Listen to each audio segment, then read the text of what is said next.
These are the section 2.2 vocabulary words that are involved. We're going to go through these. Make sure you're writing these down in your vocabulary packet, because again, a lot of the vocabulary words we're going to look at here are going to be involved in what you're doing practice-wise. So, first thing we're going to look at is conditional. A conditional is an if-then statement, very simply put.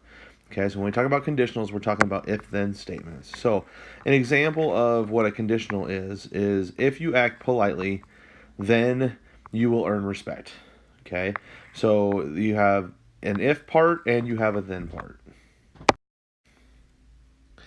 Next word, second word we're going to look at is hypothesis. So a hypothesis is part of an if-then statement. It says, in an if-then statement, a conditional, the hypothesis is the part that follows the word if. Okay, it's the part that follows the word if. So, in the conditional, if an animal has 4 legs, then it is a horse. The hypothesis is the part that follows if. So, the hypothesis is an animal that has 4 legs. Okay, so part of what you're going to be able to do is be able to identify hypothesis. And then the next part, which is the next word, which is a conclusion. So, the conclusion is, again, part of an if-then statement, and it's always the part that follows the word then. Okay. So the conclusion in the statement, if it rains, then I will go outside. The conclusion part is, then I will go outside. The I will go outside part follows the word then, and therefore that is the conclusion. Now, the hypothesis and the conclusion are not always hypothesis first and conclusion second. They can mix and match those, depending on the wording of the sentence. But most of the time, you will always see the hypothesis first and the conclusion second. Okay, truth values. Truth value. It says here the truth value of a statement is true or false according to whether the statement is true or false, respectively. So when you're finding the truth value of a statement, of an if-then statement, if it's true, that's the truth value. If it's false, then that's the truth value. Okay, so for example, the truth value of the statement, if a figure is a triangle, then it has 4 sides, that is false. Because if it's a triangle, it only can have 3 sides. It can't be a triangle and have 4 sides, so that's a false statement. Okay, so the next word is negation. And negation, it says here the negation of a statement has the opposite meaning of the original statement. So here's the example. The statement says the angle is obtuse. That's just a regular statement. The negation of that means that the angle is not obtuse. Key word here, the negation part is the word not. The word not is included in there. Okay, so when you hear negation, that means make it negative, so that means not. Or if it is negative, it makes it positive. Okay, all right, so we talked about what conditionals were. Remember, a conditional is an if-then statement. A converse is the statement obtained by reversing the hypothesis and the conclusion of the conditional. So if you remember, the hypothesis follows the word if, and the conclusion follows the word then.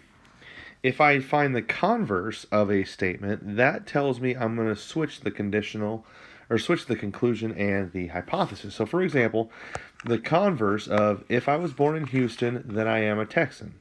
This is the conditional. If I was born in Houston, then I am a Texan. That's the original conditional statement. Again, that's an if-then statement.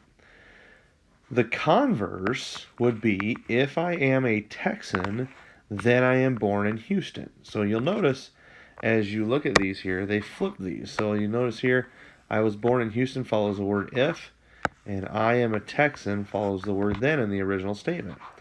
Now, in the converse, the conclusion goes first, and the hypothesis goes second. So if I am a Texan, then I am born in Houston. That would be the converse of a statement. Now, the inverse of the statement. Okay, the inverse. The inverse of the conditional, if P then Q, so if something then something. Okay, so if something happens, then this will happen. Okay, the inverse tells you if it's not P, then not Q. Notice, what do you see as the difference here? Well, for the inverse, I have simply inserted the word not, or I have negated the conditional. Okay, so for example here, they give you, it says here, if a figure is a square, then it is a parallelogram. That's the conditional statement. The inverse would say if the figure is not a square, then it is not a parallelogram. So the inverse negates, when we talked about that word negation before, the inverse negates the conditional statement, the original statement. In other words, it's making it negative.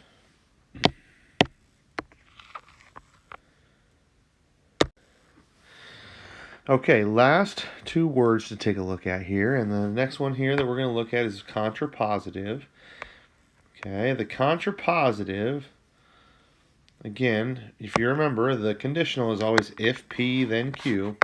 So it says here the contrapositive of conditional, if P then Q, is the conditional, if not Q, then not P. You'll notice it says here a conditional and its contrapositive always have the same truth value. So these two guys, conditional and contrapositive, are related to each other when it talks about truth values. But let's talk about what a contrapositive is.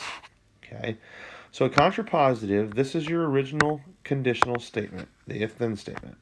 Okay, this is the contrapositive, and you'll notice that on the contrapositive that we've flipped the P and the Q, or we've flipped the hypothesis and the conclusion, and then we inserted a negation. We said not. So here's the original conditional, if P then Q. Okay, and what I'm going to do is I'm going to flip it, and then I'm going to make it negative. So if not Q, then not P.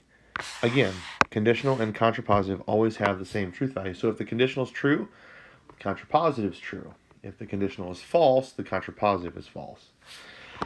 And then the last word we're going to look at here is equivalent statements. So equivalent statements are statements with the same truth value.